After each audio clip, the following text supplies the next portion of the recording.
Welcome to The Open Door. Jim Hanning here with co-host Mario Ramos-Reyes. Today we'll discuss the ongoing tragedy of the clerical sexual abuse. We'll examine its contributing factors and its consequences. Our special and welcome guests are Jane Adolphe and Robert Fastiggi. They are co-editors of Clerical Sexual Misconduct, a Foundational Conversation. Adolph is professor of law at Ave Maria School of Law in Naples, Florida, and former expert of the Holy See Secretariat of State section for the relation with states. Dr. Fastiggi is chair of Dogmatic Theology and Christology at Sacred Heart Major Seminary, Detroit, Michigan. He is a member of the Pontifical Marian Academy International. Let's begin, as we always do, in prayer. Come, O Holy Spirit, fill the hearts of your faithful, and enkindle in them the fire of your love. Send forth your Spirit, and they shall be created, and you shall renew the face of the earth. O God, who has taught the hearts of the faithful by the light of the Holy Spirit, grant that by the gift of the same Spirit, we may be always truly wise and ever rejoice in his consolation through Christ our Lord. Amen.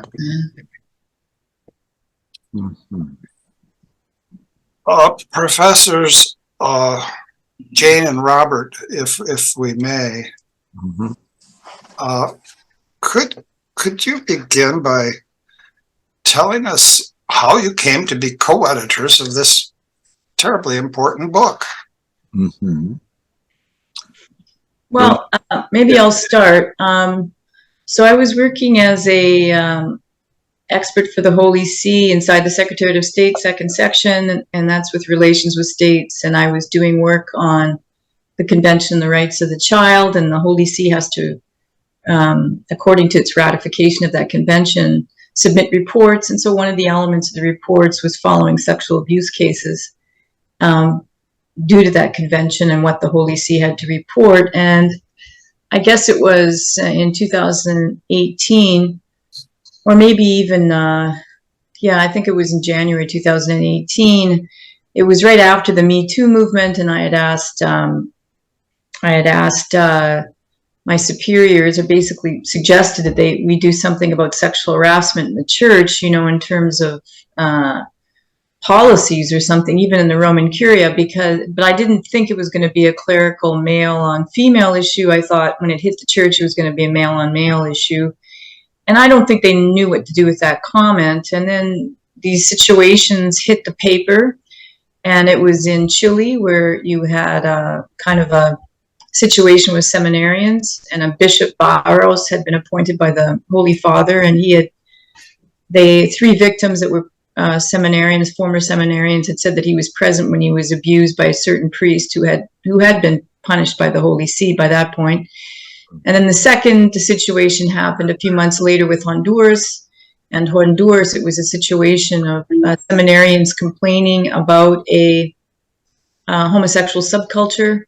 A seminarian had attempted suicide after he broke up a lustful relationship with another seminarian.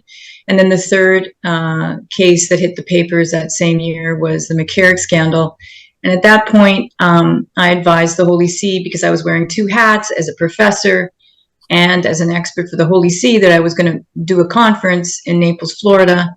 And I asked whether the Holy See wanted to participate. The Holy See referred me to the Pontifical Commission for the Protection of Minors. But what I wanted to study was not only minors, but male violence in the church on minors, seminarians, and young adults. And that's what we did. And the Pontifical Commission for the Protection of Minors did send us a statement. We read it. It's published in the book. And at that point, Robert has been working with me for the International Catholic Jurists Forum since I think it was created in 2014, and I couldn't have done the book without Robert, because Robert participates on all these activities, and he's able to bring in theologians and to really fill out this interdisciplinary mission that we have. And so I invited Robert. He came, and we did the conference, and then him and I believe, have been working on various proceedings of various conferences. Mm-hmm. Well, it's an excellent background for us to begin with. Robert, anything to add? Well, I just feel blessed to be a collaborator with Jane and others on this very important issue. It's a dark issue. It's troubling, but I think God is calling the church to a purification. And I never thought I'd be teaching in a seminary as a layman, but I've been teaching since 1999. And I feel like a father to these young men who come in. And at least at our seminary in Detroit, I see such wonderful young men. But even since my time, there have been some seminarians that I taught who got in trouble. And so you just wonder how this could happen. But I'm so glad that the issue is being faced. I don't think we should at all try to hide it. And the secular press has brought it forward, first, in Boston, but there were cases even before that, before 2002. But I think the bishops have responded well in terms of protecting minors. But now there's the whole issue of predatory behavior of priests towards women and men who are legally adults but in vulnerable situations. And we have the recent case of Father Rupnik, a great celebrated artist, and has written books about discernment. But it's come to light that he's an abuser and was excommunicated actually for a while. So I think it's important to have faith and trust in the Holy Spirit and trust in our Lord Jesus and the Blessed Mother and Saint Joseph. And I've often said that I think the ultimate solution will be spiritual. We have to do things practically and protect people, and there's good documents out there, but the documents have to be implemented, and they could only be implemented if people are willing to implement them. And so there's some real problems in the church,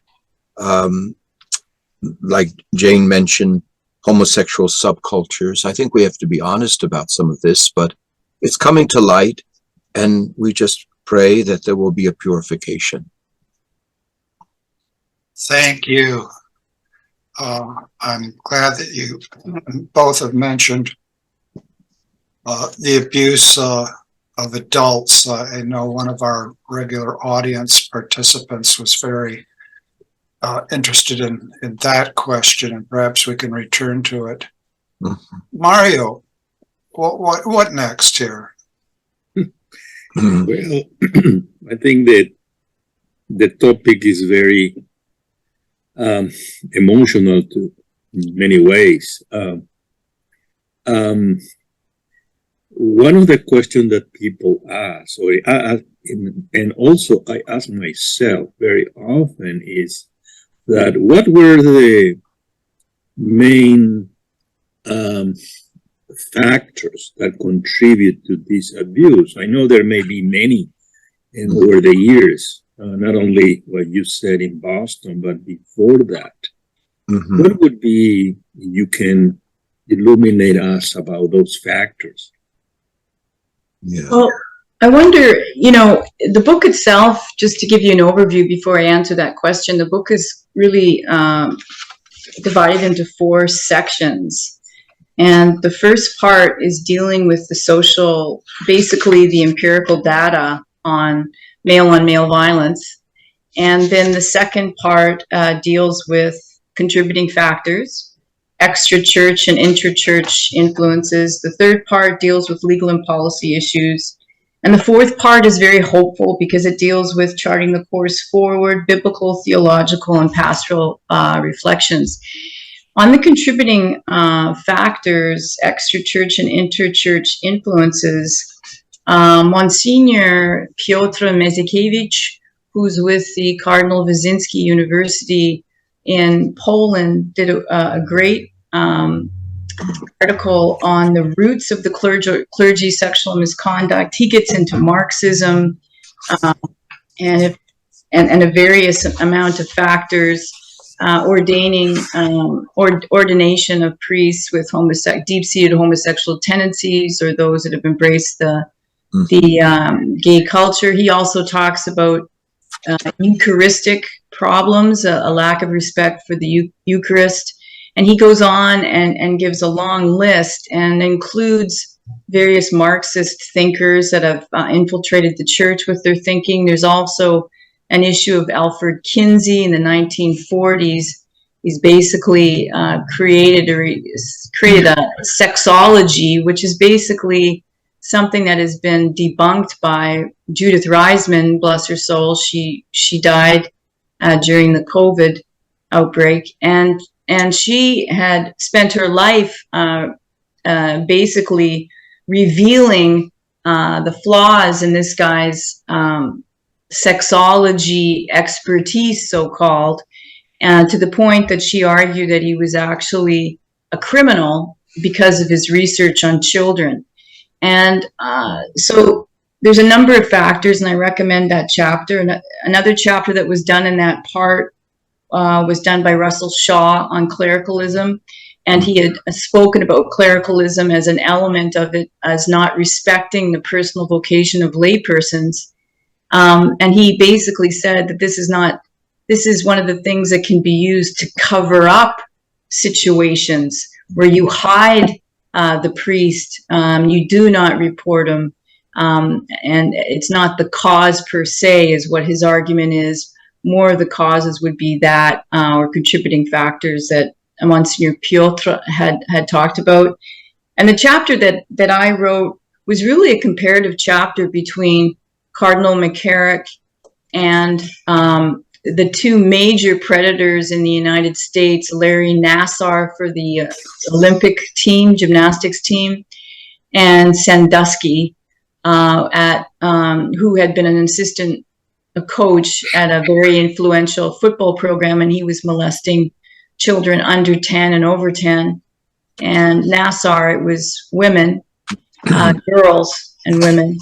And what my findings concluded is that we had a lot in common with other institutions, a lot in common, and that's tragic because we have to do better as the Catholic Church.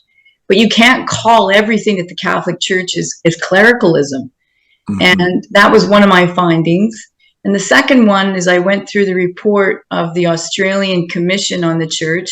And although it had some insightful things to say, I noted that this commission has a different understanding of anthropology, human sexuality, doesn't understand that the church is a visible and invisible faith community, looks at it more as a non-governmental organization, and made its recommendations. And my comment on that was we can't be relying wholly on these secular commissions. We have to be doing our own work with our own people.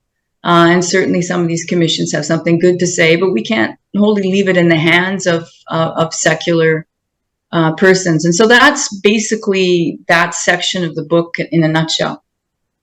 Mm-hmm. Thank you very much. Mario, follow up?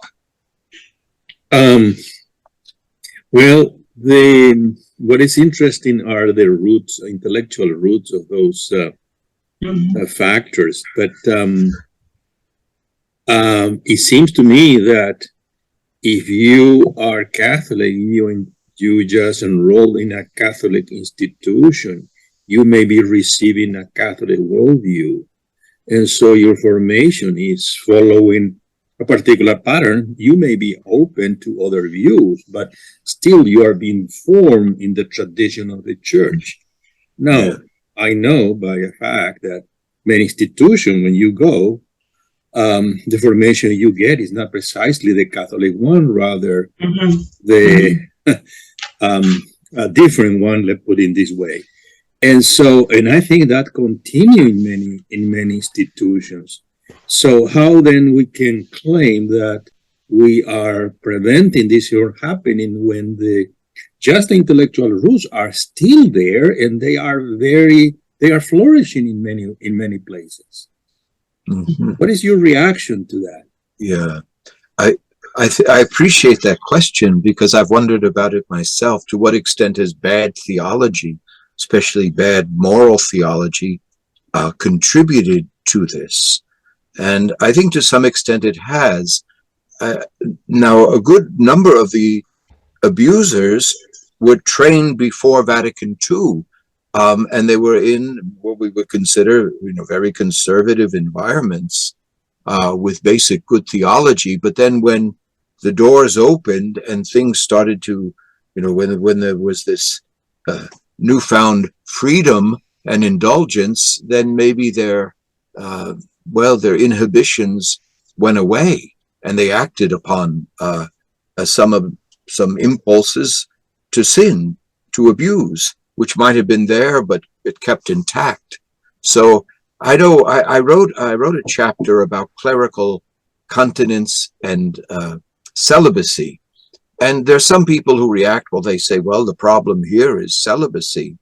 If these priests had been married, they wouldn't be doing this. But I don't think that's true. Celibacy is a beautiful thing, but someone has to be committed to it and be disciplined.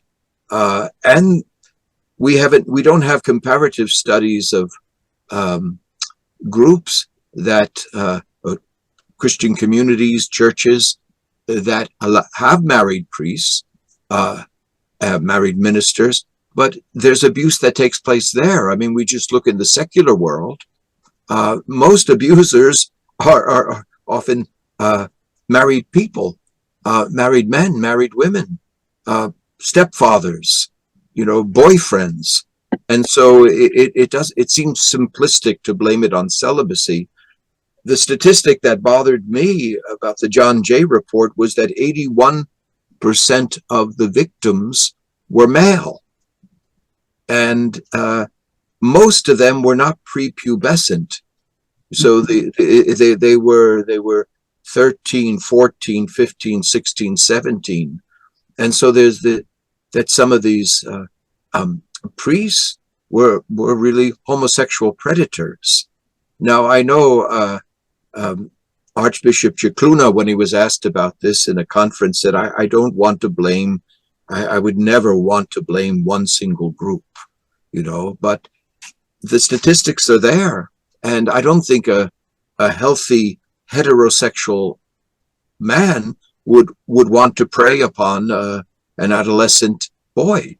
But Father Sullins wrote about this, and I know it's unpopular, and it seems to be different in the Catholic Church as opposed to other places where the majority of victims often are female. But there are female adult victims and vulnerable adult male victims who are grooms, seminarians. So I think at first it was protection of minors, but now it has to be protection of vulnerable adults. And I think Cardinal O'Malley is aware of that, and also Pope Francis is aware of it.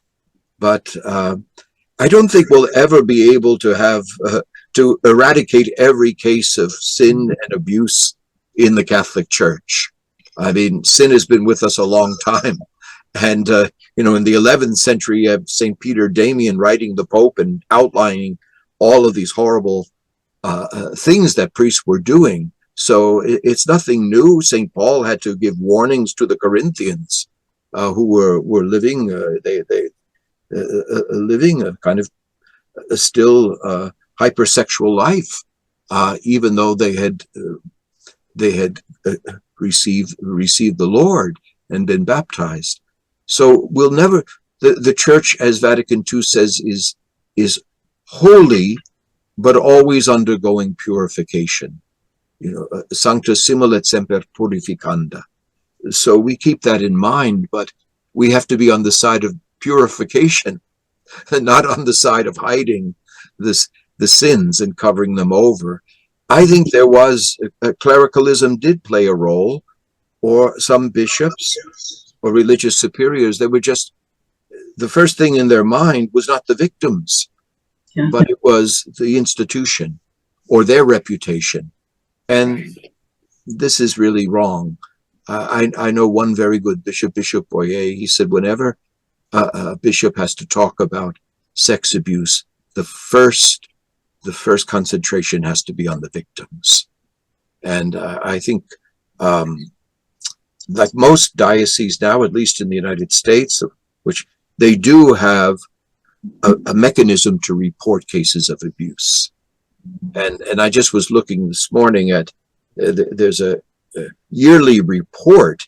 This was over 80 pages of very wordy, but from the U.S. bishops, they have an audit, but they show the number of reported cases of abuse or complaints, and then there's a smaller number, much smaller, of those that have been confirmed. So what some people have brought up the issue of priests who have been unjustly accused, but then it has to be investigated. Well, I know of a few priests who have been unjustly abused. And we think of the case of Cardinal Pell, and it must be a terrible thing, but we have to consider the potential victims. So it's better to err on the side of caution. That would be my understanding. One thing I just like to bring up, when Scicluna, Archbishop of Scicluna at that point had made that comment, it was right prior to a summit that they had held in Rome in February of 2019. We had concluded our conference in September. We had then done summaries of all of the papers. They had been published as an insert in the magazine Inside the Vatican magazine. Robert Manahan had made sure that the magazine, copies of it electronically, had been sent to every president of the Episcopal Conference in the world to ensure that they had that for the February meeting, and to deal with homosexual conduct at this meeting. And those responsible for the meeting concluded that, no, we're not going to get into specifics. We're going to basically concentrate on getting the straggling Episcopal conferences to get their safe environment program in order, something that they had requested years previously. And quite frankly, that's a good objective. And I believe that the themes that they discussed was transparency, responsibility, and accountability. But they would not deal with the homosexual question. The question that was put to Archbishop Scicluna in the news room, or one of the press briefings they had, was this question of homosexuality, and his response was that we don't want to blame groups. Well, I find that comment a little bit disingenuous, because we know that the church has had no problem talking about this as pedophilia for just years. Mm-hmm. And that's a group of persons.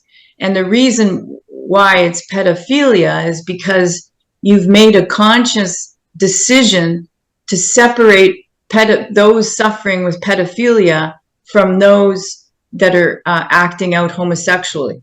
And that's a political decision, because it does not, number one, go with the statistics. And number two, there's no reason for the church to be using the word pedophilia or any other medical term. We're looking at the acts. The acts are homosexual. Even if the man was to touch a little boy under 10, that act is homosexual. Yeah. So why is the church using it? Well, politically, it's because those that are engaging in homosexual conduct do not want to be put in the same category as those that are suffering from a mental disease in the DSM manual. Yeah. Okay, so we shouldn't be engaging in politics here. We No. have to be dealing with the salvation of souls of the persons that are engaging in this conduct and the victims, children, prepubescent, post-pubescent, all of the children from in the womb up into 18 and on. So I think that that's something that we should talk about, because pedophilia is not the term to be used in these cases. It should be child abuse, because in the church it's under 18. Yeah, that's no. I agree with you, Jane. I remember that I saw a video of that conference, and I think it was Sandro Magister. I think he was speaking in Italian. Well, and in Cicluna is good in English and Italian. So, but I remember the response. Oh no, we'll never. No, I will never try to blame one group. And there are homosexual people who live chastely. It can be done. But if you have a subculture in a seminary or a religious institute, it creates problems. And the statistics show that homosexuals themselves admit that they enjoy having sexual relations with younger partners. I mean, this is statistically verified. These are difficult cases. We don't want to blame, a whole group, but the church has been pretty clear about this, including Pope Francis, that those who have deep-seated homosexual tendencies should not be promoted to the diaconate or the priesthood. And that was, reaffirmed by the Congregation for Clergy, and before that, the Congregation for Catholic Education. But now seminary formation is under the Congregation for Clergy, and in their document, the Ratio Fundamentalis, or translated as the gift of priestly vocation, they reaffirm that those with deep-seated homosexual tendencies should not be promoted to ordination, first to the diaconate and then to the priesthood. There's always people say, well, what do you mean by deep-seated? Well, I guess psychologists could answer that, but I mean, if it's dominating the person, or we want people with a healthy masculine identity as priests, because they'll be fathers, spiritual fathers. So I think I don't like, you don't want to blame the chaste homosexual people, but we have to think of those who are vulnerable. And then there's a culture of silence too. But that's kind of breaking down. I mean, I know when I was a graduate student, 22 years old, a priest professor went after me. And then he apologized and had me promise not to tell anyone. I didn't tell anyone till I found out he was dead, years later. So I was kind of intimidated. So I think some of this goes on, and has gone on. Maybe it's breaking down. Seminary, if you have a predator in a seminary, a priest predator, the seminarians would feel intimidated. But there was a group in Argentina, Miles Christi, their founder, Iannuzzi, was preying upon seminarians. And I know these priests because they have a house in Michigan. And they said that unlike the legionaries of Christ, the priest members reported their founder, and they asked Rome to intervene. Do you know something about that, Mario? I did. I do know quite a bit, but what is interesting in that case is that this, I don't know what is the canonical nature of that association or fraternity or whatever, But it seems that was very orthodox. The Mhm. formation was faithful to the tradition of the church, was not what we may call liberal or left-winger, and yet the founder was involved in those abuses. Yeah. So in that sense, they claim that some ideas, theological ideas, which are not orthodox, are factors contributing to those phenomena. But in that case, Yeah. it seems that those were not the contributor factors. I don't know, it's an interesting case, but the same thing we can say about the legionaries. Yeah. Yes. Maciel was, Right. the young men were attracted to the legionaries because of their orthodoxy. Right. But I know a priest, he was born in Ireland, and he knew of the abuse going on, but no one would believe him. And so he went down to Mexico, and he was fluent in Spanish, and he met those who had left the legionaries that he suspected were abused. And some of them were engineers, lawyers, and he took notes. And then he brought his findings to the Hartford Courant, and they published the article. Because I asked him personally, I said, how did those reporters get a hold of that material? And he just smiled. And he said, I know. And then he admitted he was the source. But he was, he said something that I'll never forget. He said 97% of those the priests and the Regnum Christi women are pure of heart. And he said it was just 3% corrupt at the top. And that's sometimes what happens, and we have to think also, yes, there have been some terrible cases of sexual abuse by priests. But think of the great majority of priests who live chastely, or at least strive for chastity. If they fail, they go to confession, and they're doing good work with God's grace. So they have been some priests I know, they say they're embarrassed. They wonder whether they should wear clerics in an airport because people will think they're abusers. So this is but you see, that's what sin does and abuse does. It hurts innocent people, even those who are not abusers. So we have to keep that in mind. But I think that it's out in the open. Steps are being taken. There are good documents, but it all boils down to people.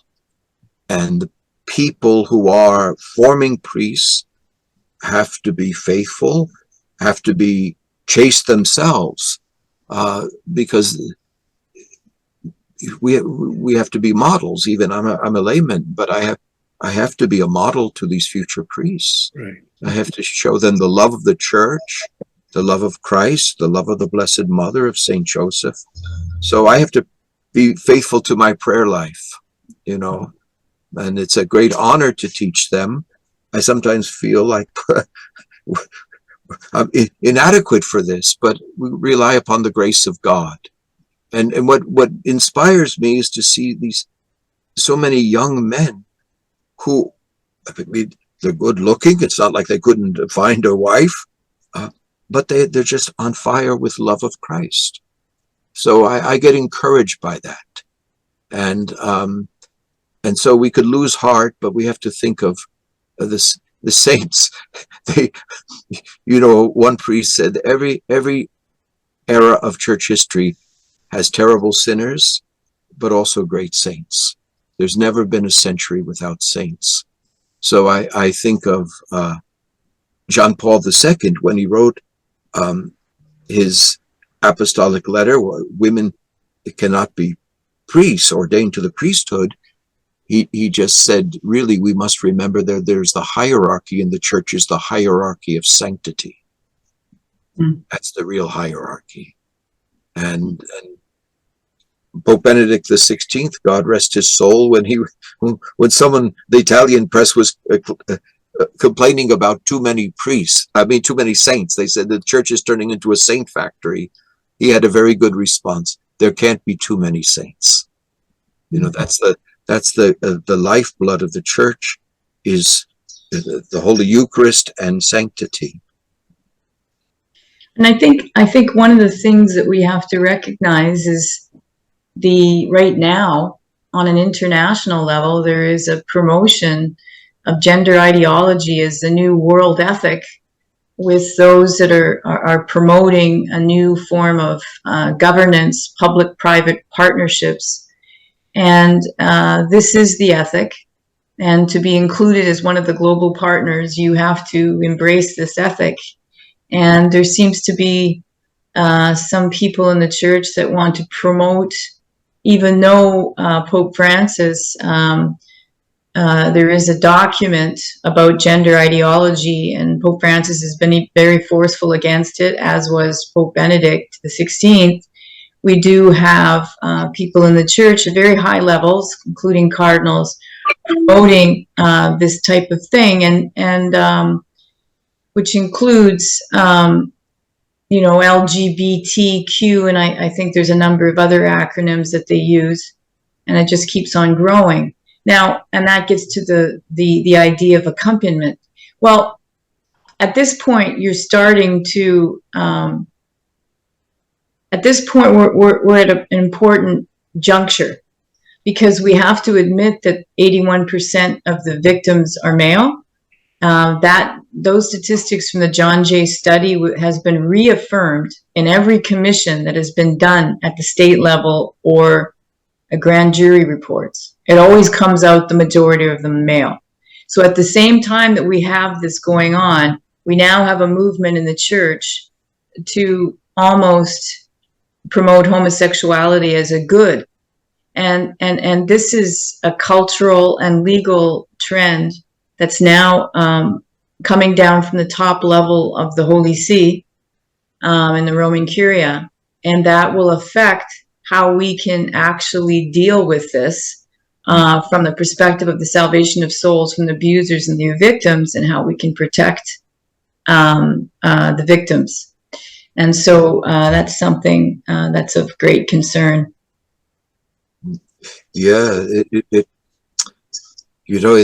is concerning. This is where bad theology or bad pastoral practice will have an effect. And some people think, well, I have a friend who's homosexual, and he or she's very nice and so on. I see the goodness in them. But we should, a lot of them are deeply tormented people. One Catholic priest who was a psychiatrist, I used the term constellation. Usually homosexuality, deep-seated homosexuality, is part of a constellation of other problems. But now we have gender confusion because of the breakdown in the family. Mm-hmm. That a lot of young people growing up, they don't even see a good model, a good father or a good mother, or sometimes not. They don't even see good grandparents. Sometimes when the marriage breaks up, they're parents, but then they could see that sometimes grandparents come in. Now that's not even the case anymore in some places. So it's a real serious issue. We just have to. What is the solution? To teach the truth, to be faithful to the truth, and we have to try to be as faithful individually as we can, and teach the truth, and pray for bishops, pray for more vocations to the priesthood. I really support celibacy, but we have the Eastern rites. Yes, there could be good married priests in the Eastern rites. We have my colleague Oana Gotsias, she's from Romania. Her father was a priest and her grandfather was a priest. So this could happen in the Eastern rites. But I think that the world needs that witness. Our culture needs that witness of those who are healthy, happy, celibate, and holy. That's what we really need. There's something very powerful about it. If you meet religious sister who's pure. There's something very powerful about this. We have this, the Dominican Sisters of Mary, Mother of the Eucharist in Ann Arbor. So every other year I teach them Mariology. I go in and I see these 30 young women, but I feel their purity. It's almost palpable. And the sisters who are forming them, they're just happy, joyful. And then, so the solution is marriage is a sacrament. It's a way of holiness, but also consecrated celibacy or virginity is a great witness. We need it now, I think, more than ever. We just have to pray more. This exchange has been just so rich and productive. And all I can offer is a laundry list of comments that perhaps you could put up with them in no special order, except for maybe going from the more recent comments to the earlier comments. When we accompany people, the question is, what will we say to them? What will we say to them? And so often there's a term that gets highlighted, and after it gets highlighted, it gets repeated, and it gets repeated until it becomes almost meaningless. And I think this notion of accompaniment is one of them.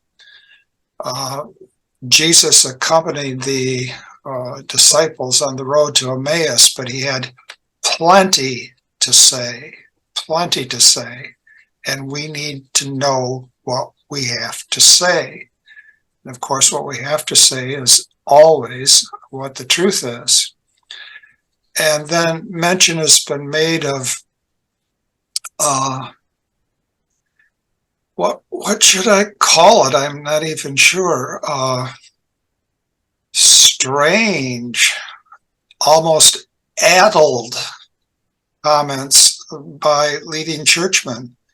We have this idea that somehow science has shown that homosexuality is perfectly licit and morally okay and even a gift. Well, of course, science shows no such thing. Mm-hmm. And so often these pronouncements are made, and the people who make them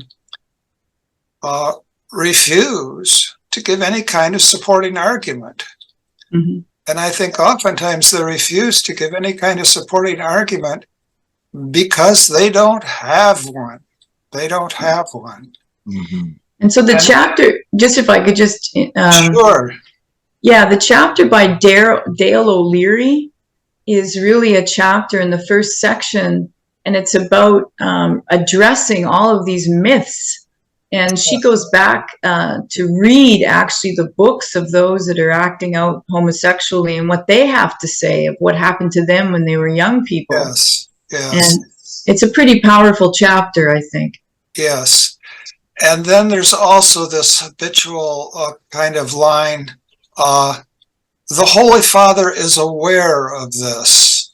I recently read, this was just a couple of days ago, the Holy Father is aware of the treatment of the Uyghurs in China. Well, so is any intelligent adult who reads the newspaper aware of it. Being aware of it really raises the further question, well, why aren't you speaking about it? Why aren't you speaking about it? And then Mario knows that I'm allowed one rant per show. Sometimes he tries to get in two, but I am officially allowed one rant per show.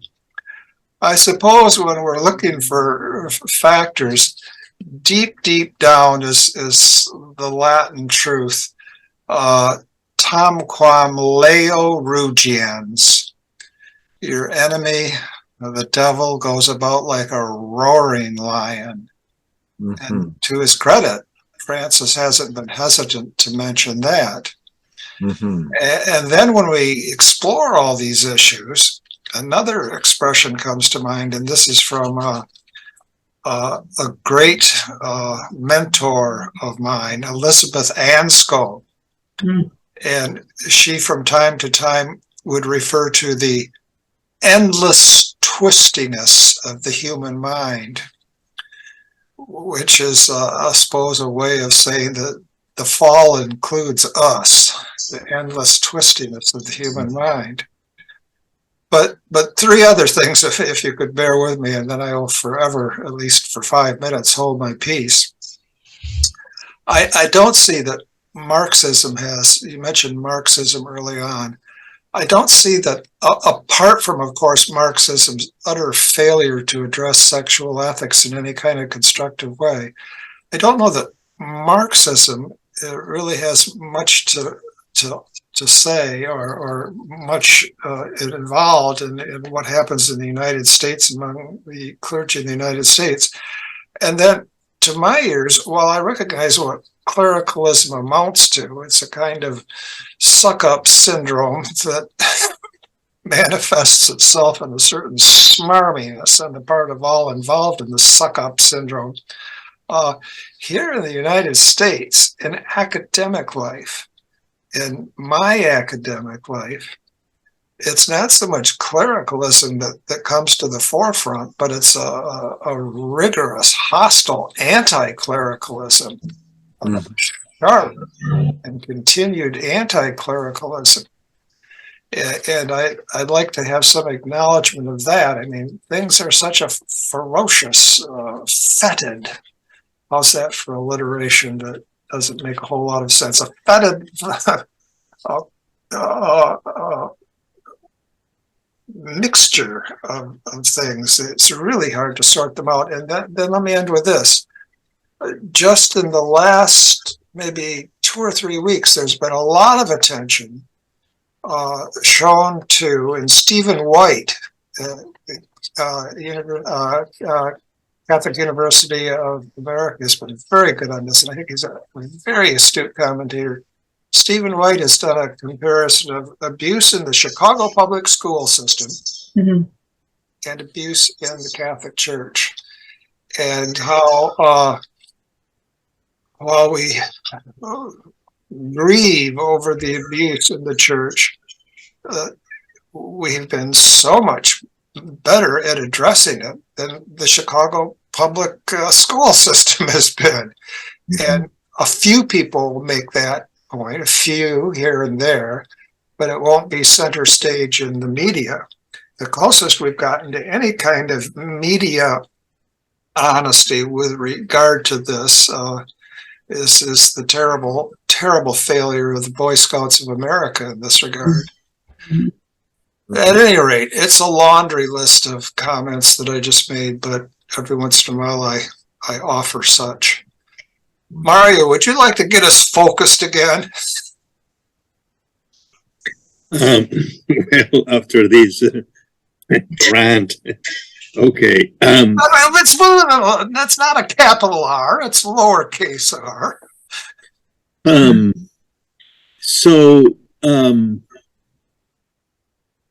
My reaction is, what do we need to do? Of course, it's conversion, spiritual change and everything. But that's my reaction. That's my own experience when I want to get acquainted with a priest. I always have in the back of my mind, well, I'm not sure this priest will be trustworthy. And that experience I didn't have when I was growing up. Today, to be honest, sometimes I wonder about that. So what do we do? No, it's a very good question. It's a very good question. I don't think these solutions happen overnight. You know, it's going to take time, and Pope Benedict XVI used the word rot. You know, there's rot in the church, so it's going to take a while. And I would quote Bishop Boyer again, because he was the Dean of Studies who hired me, but now he's the Bishop of Lansing, Michigan. But there was a diocese in Michigan where the bishop really undid so many good things. I won't mention the diocese. And he says, who's ever sent there has to begin the process of building a foundation so the next generation could begin to reform. He says these things don't happen overnight. So, but you know, sometimes out of evil comes good. You think in Mexico, we talked about anti-clericalism, but there was the terrible persecution of the church, and probably Freemasonry was behind it. But then in Guadalajara, there was the center of the Cristero movement, the resistance. And so I was very happy to read last June, the Archdiocese of Guadalajara had 70 men ordained to the priesthood in one day. Mm. And I'm wondering why, what is, I think it's just all those who stood up and defended the faith, many of them martyrs, many of them persecuted, they're praying. I don't know how else to explain it, but in this day and age, it was so many that there had to be two separate ordination masses because the Archbishop couldn't ordain them all. I mean, some dioceses would be happy to have 70 seminarians in all different classes, but this was one class. So there are signs of hope, but I think there was a connection between the people there who defended the faith, and then generations later, it bears fruit. Okay, So Viva Cristo Rey. Yeah, Viva Cristo Rey. So I just, because I know, well, maybe Mario knows more. He would probably know more about this, but I think Guadalajara was the center. That was really the center. And I knew a professor in Texas, a history professor, and he went to Guadalajara and he asked to see the archives there. He wanted to see if there was a Freemasonry connection with the anti-clerical atmosphere. And so he was given permission, and then he went in and it was all uncatalogued and everything. There was all this Freemasonic literature. And he asked the Archbishop, why don't you categorize this? He said, because there's something more to that. Those were probably the literature that people were asked to turn over in confession. They had gone to confession, and that was one of the things to turn over, to get rid of their Freemasonic literature. So he just said in the archives, you could see it. It was just so much. So I think if it's not Freemasonry, it's gender ideology. The devil is going to find little new things to attack the church in every generation. But there will, if we resist, if we're faithful, we might not see the fruits of it in our lifetime, but I think it will bear fruit. Of course, I try to be an optimist. I have friends who are very holy, but they tend to be pessimistic. So Mario is really old. I can't tell you how old he is. No, but there's someone who's before you this very moment who just recently turned 77. Wow. It's not Mario either. Okay. Oh. He's 82. Wow.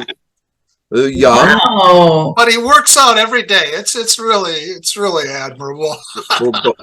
Well, you know, both we have to think Pope Francis is 86, you know, and he's still going. So but both of you look great. Well, you better visit your eye doctor. At any rate, now here's another thing about the crazy mix of contemporary life. I don't doubt that Freemasonry hasn't been an insidious influence in many places, but to speak of Freemasonry in the United States, I think is silly. What we have is the shrine circus, and we have people wanting to join a club, and we have people who are more, well, what should I say, corny and interested in uniforms and what to do on Wednesday night than they are in any kind of plotting. So that always has to be, I think, factored into the actual context. Yeah. I mean, I don't think it's a threat in the United States now, but in certain periods of history, the Freemasons were behind very strong anti-clerical movement at the French Revolution. Yes, that's the case. But here is, I think, mostly a matter of joke. I mean, we have something called the International Association of Odd Fellows, which proudly advertises itself as such. But I also have a friend, Greg Erlinson, who was the head of the Bishop's News Service, and he just retired. And he said whenever he'd make that point in Italy, or I should say he was just retired, whenever he made that point in Italy about conspiracies and so forth, his friends would take him aside and say, remember, it only took 30 people to kill Caesar. So maybe I'm naive. Mario, your fingers up. Well, this is what I think.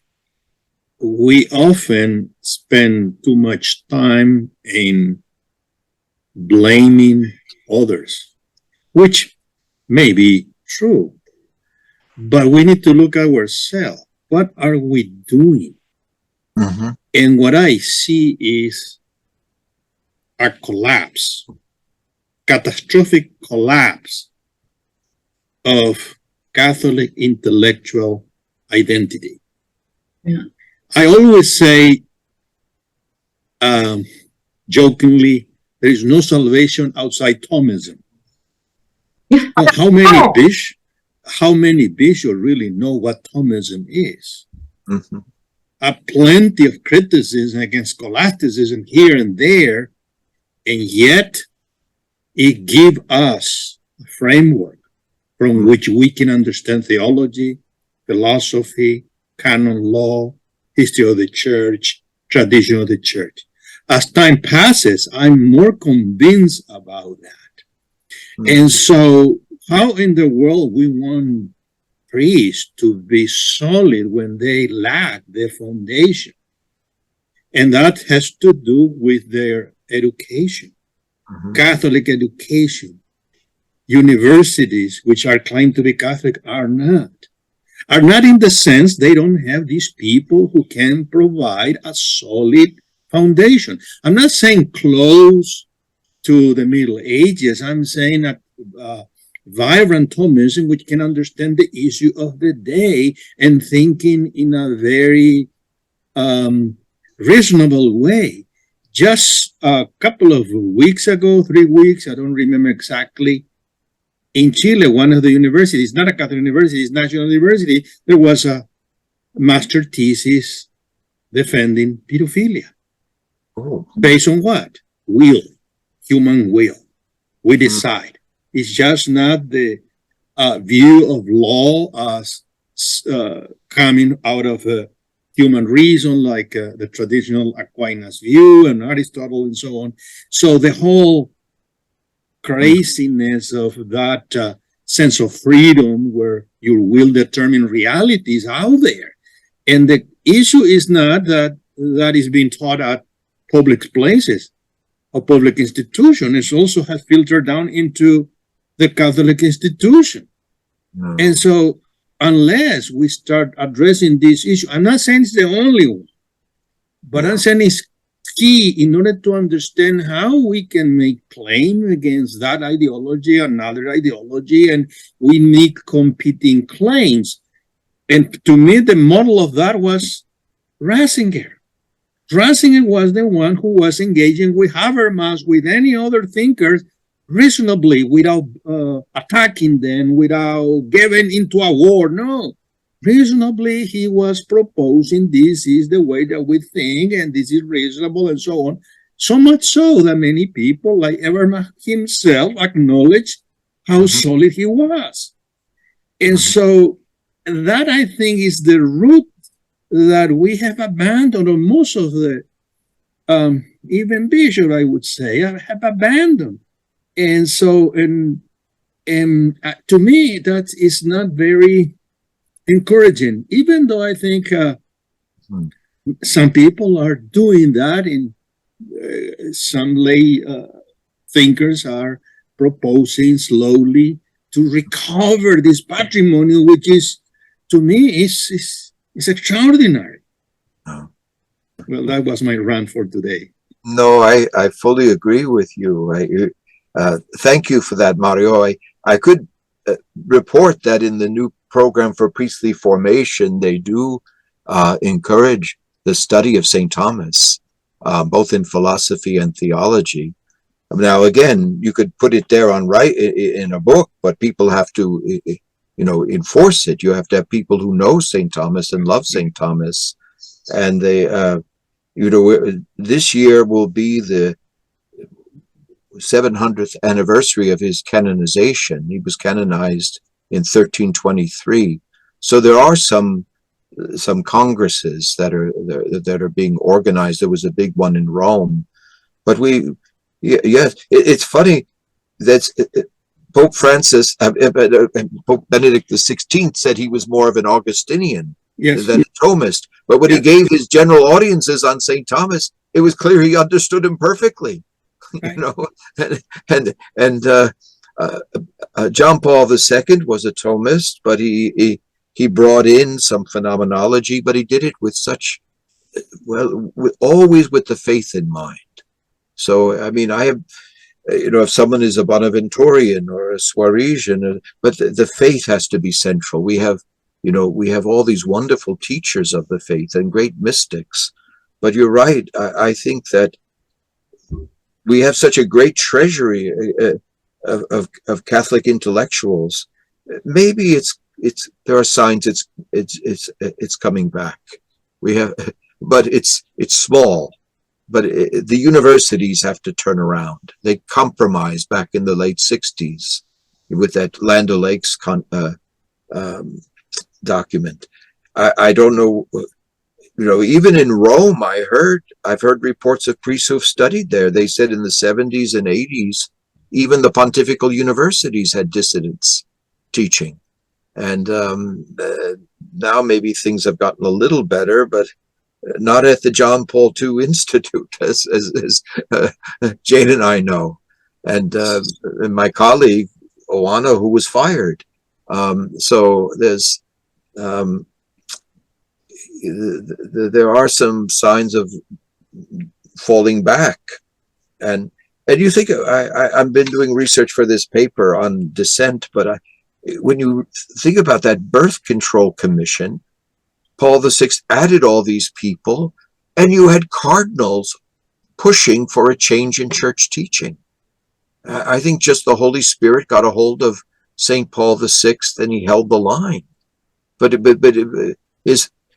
Pius XII said this is a teaching that cannot change, because it doesn't come from us; it comes from God. So, but then there were all these bishops. Some of them quite prominent, including Cardinal Dearden of Detroit, Cardinal Sunens of Mecklenburg, Brussels. They were pushing for a change, but it didn't happen. But then the theological community just rallied around Father Curran and others, and to think that he was not going to be renewed in 1967. But times were changing, so he had so many students protested, and faculty shut down the university. The Catholic University of America shut down in 1967 because this popular young priest's contract was not going to be renewed. And yet he already was teaching that masturbation is not a sin, that contraception is okay. So we've had some frightening moments in church history, but we have to kind of regain the élan, as they say in French. It will happen. One one Catholic intellectual who had elan is pictured to Mario's immediate right. And it was, oh no, he's blocking him. Move, yeah, he's blocking him. Move, there he is. And then over here, we have him once again, the young Jacques Maritain. Oh, yeah. And Mario and I are Maritanistas, so we always like to mention him. But far more important than any of our intellectual efforts, although they are important, is the gospel itself. And we always close with the gospel for the day. And today it's from Mark. Jesus entered the synagogue. There was a man there who had a withered hand. They watched Jesus closely to see if he would cure him on the Sabbath so that they might accuse him. He said to the man with the withered hand, "Come up here before us." Then he said to the Pharisees, "Is it lawful to do good on the Sabbath rather than to do evil, to save life rather than to destroy it?" But they remained silent. Looking around at them with anger and grieved at their hardness of heart, Jesus said to the man, "Stretch out your hand." He stretched it out, and his hand was restored. The Pharisees went out immediately and took counsel with the Herodians against him to put him to death. Come, Lord Jesus, come. Thank you so much for joining us. Thank Thank you, you. James. Thanks very Mario. much. Excellent. Thank you, Doctor. Excellent background as these tragedies unfold in front of us. Godspeed to you both. Thank you very much. Thank you very much. God bless you. God bless.